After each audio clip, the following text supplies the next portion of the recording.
15, 14, here we go. Jesus says at verse 16, as Jesus is speaking, he says, "A man was giving a big dinner, and he invited many.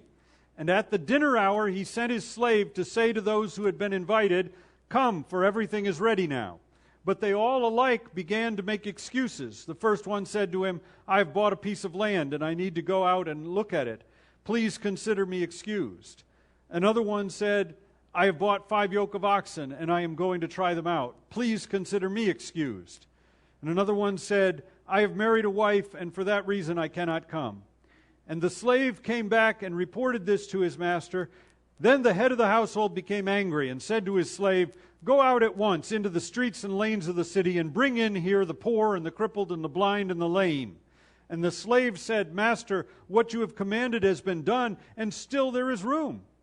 And the master said to the slave, 'Go out into the highways and along the hedges and compel them to come in, so that my house may be filled. For I tell you, none of those men who were invited shall taste of my dinner.'"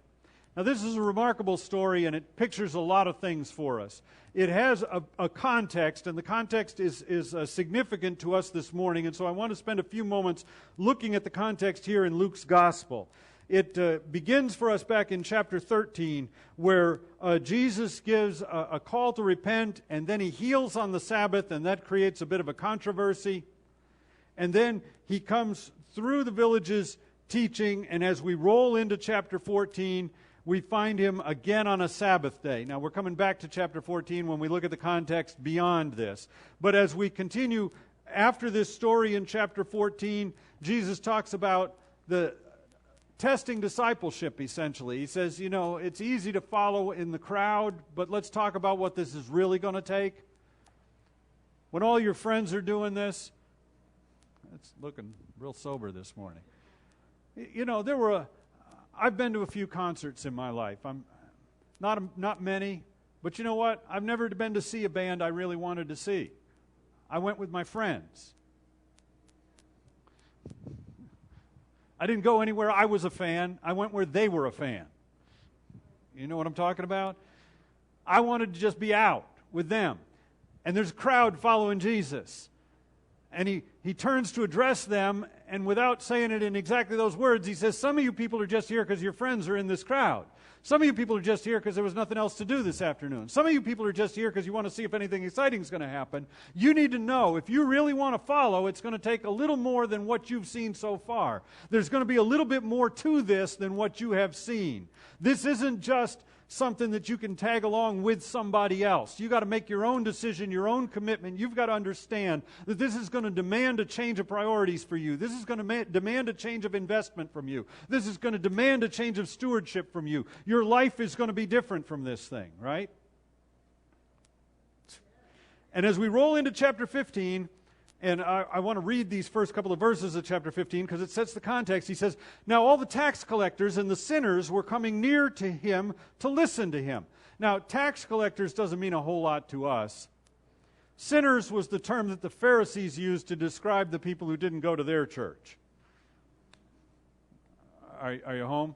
So when we run across that term, most of the time in the New Testament, it's saying the people that the Pharisees didn't think were good enough. But when we run across the term tax collectors, we're talking about people who they had some visible signs of success. They were not poor. They were not lepers. They were not outcasts. They were not living on the street in the dust. They were relatively wealthy people in the community. They had a good job and were making a good living and were providing well for themselves. The problem was that their job separated them from their people. Because the Romans had occupied, and the Romans were an occupying force, going to work as a tax collector meant going to work for the occupiers. So you got three large groups in Israel at that time. You got the Pharisees, the Sadducees, the Essenes, and the Zealots. The Zealots want your head, because the Zealots are the ones who want to overthrow Rome by force if necessary. They were the terrorists of their day. They were prepared to do whatever was necessary to get Rome out of town. Big ways, little ways, anyways. And you were, as far as they were concerned, if you were a tax collector, you were a traitor to your people. Now, Some of the other groups, Pharisees and the Sadducees, might not have gone quite that far, but you were a social outcast because your job was to collect Rome's taxes from your own people. And you stood in that place where the place you went to work made you an outcast from other people. Are you getting the picture? My best friend for a little while when I was in elementary school, he lived with his grandmother and his uncle and his two brothers. And his uncle's job was at the transfer station where the trash was. And it never crossed my mind that was a problem. But for my friend, that was an issue. You could tell whenever his uncle came up, he didn't want to talk about it. He didn't dislike his uncle. He loved his uncle. But his uncle had a job that in our neighborhood didn't make him one of the respected men of our community. He was a trash man. Are you here? I'm not throwing stones at trash men. I'm just telling you the way he felt about it. He was embarrassed to tell people what his uncle did. He didn't like to talk about it. And I was just a little kid. I was baffled. I couldn't figure out why that was an issue. He had a lot of cool stuff that his uncle brought home. I wish my uncle had access to that kind of cool stuff, you know? But in his world, that was an issue. And so whenever we run across that phrase, tax collectors, it's just shorthand for people that other people wouldn't sit with at dinner. People who didn't get invited to the neighborhood barbecues. People that you crossed to the other side of the street when you saw them coming because you just didn't want anything to do with those guys.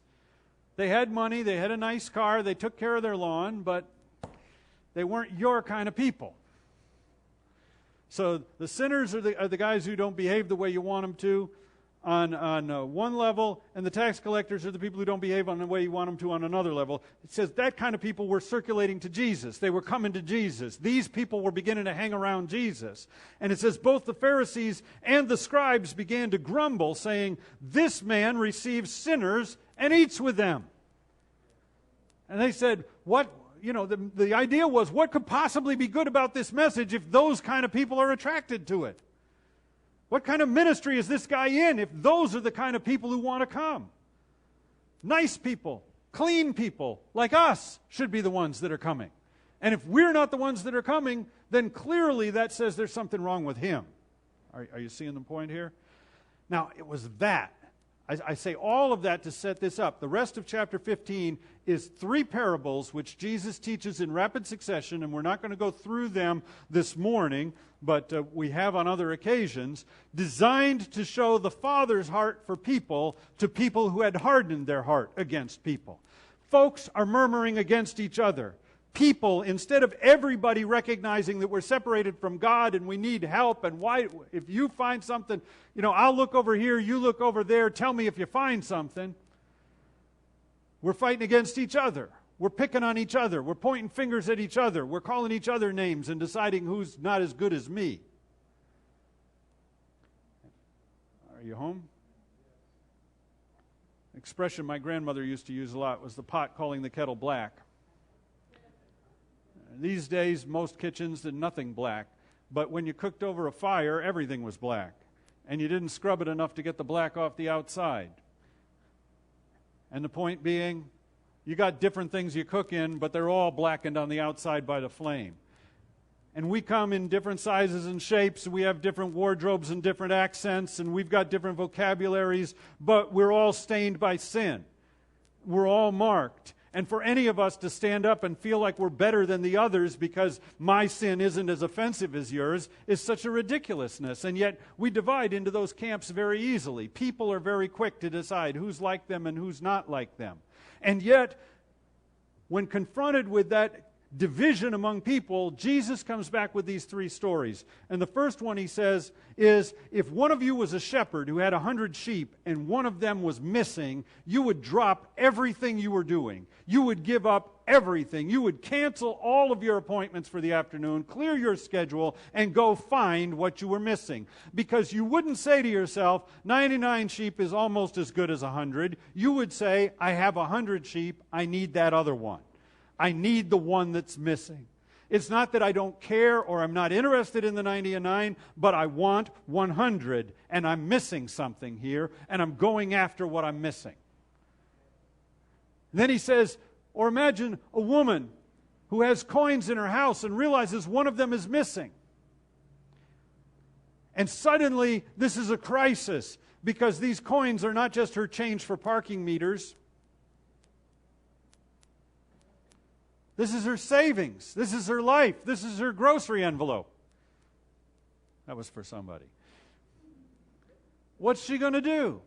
Is she going to say 9 coins is almost as good as 10? She's going to find that one. It's missing. It means something. That stock certificate is worth something. She wants to locate it. And he says she's going to sweep the house.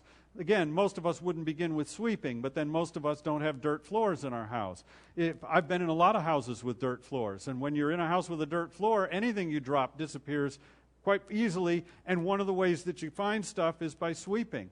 You think, if I lived on a dirt floor, I don't know if I would ever sweep. That's the way my brain works anyway. But I've been there. Sweep and sweep and sweep. Sweep in the morning, sweep in the midday, sweep at night. Why do you sweep your dirt floor? Because you find stuff that way. You get everything to the little door of your house and you start looking through it to see what you've gathered up off the floor.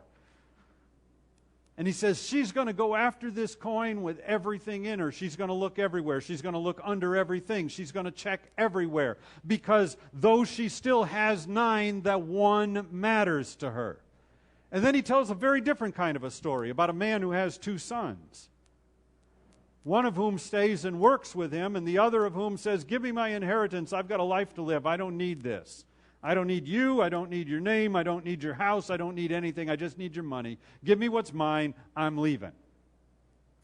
And he goes and spends it all on riotous living. And when he runs out of money, he finds himself impoverished, and he goes to work. And one day, as he's feeding pigs for somebody else, he thinks to himself that the stuff in the bucket looks better than what he's got in the fridge at home. And when he finds that moment where he thinks to himself, I'm actually tempted to want what I'm giving to the pigs, something happens to him, and he says, my dad's servants are in better shape than this. You don't have to be a son to get better care than this at my dad's place. The people who work for him get better care than this. If I'm going to work for somebody, I may as well work for him. And he starts towards home, rehearsing how the speech he's going to give. You ever gone somewhere rehearsing the speech you're going to give? You've been through the speech so many times that when you actually start to give it, you can't remember what you've said and what you've just thought many times. He's rehearsing his speech, rehearsing his speech, rehearsing his speech. And as he approaches, his father sees him coming, rushes out to greet him, cuts him off before he can finish his speech, says, my son, which was dead, is alive. We're going to have a party. We're going to have a celebration. You've come back. You're here. Hoorah. These stories are supposed to give us a picture of the Father's compassion for even the one coin, even the one sheep, even the one son. And you say, but he's got another son, but she's got 9 other coins, but he's got 99 other sheep. He wants them all. And he wants them all enough that he's willing to do something and step out of his way to accomplish that. And then in chapter 16, he starts to talk to us about stewardship and the way that stewardship relates to these things. And he talks about being faithful with little things so that you'll be trusted with more. And that how we handle the responsibilities that we have in life says a great deal about who we are. And then he finally concludes with the parable of the rich man and Lazarus, talking about what it's like. The rich man is a guy who had everything going his way in this life, and when he's dead, he wishes he had his life back. And he sees this man he knew in his life who he had no respect for and no interest in, named Lazarus, having a much better eternity than he is. And when he realizes that Lazarus can't come and do anything for him, he says, at least go back and tell the rest of my family not to do this, because this is the wrong thing to do. Don't want to end up where I am, doing what I'm doing. And it's an amazing thing he says to him, the last verse of chapter 16. But he said to him, if they do not listen to Moses and the prophets, they will not be persuaded, even if someone rises from the dead.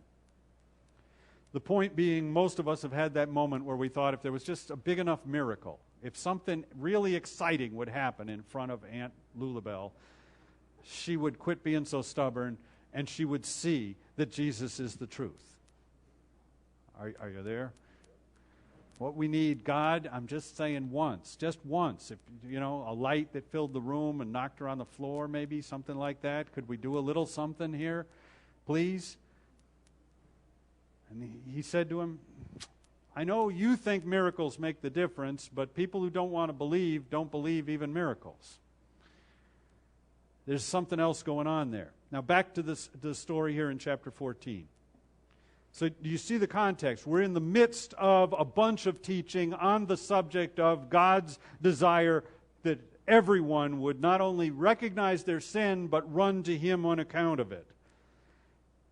And here he is, and I told you we'd start at the beginning of chapter 14 and just work through this briefly, establishing the context. He's gone to dinner. At chapter 14, verse 1, it says, It happened that when he went into the house of one of the leaders of the Pharisees on the Sabbath to eat bread, they were watching him closely. That must have been an exciting dinner. Watching him closely. I think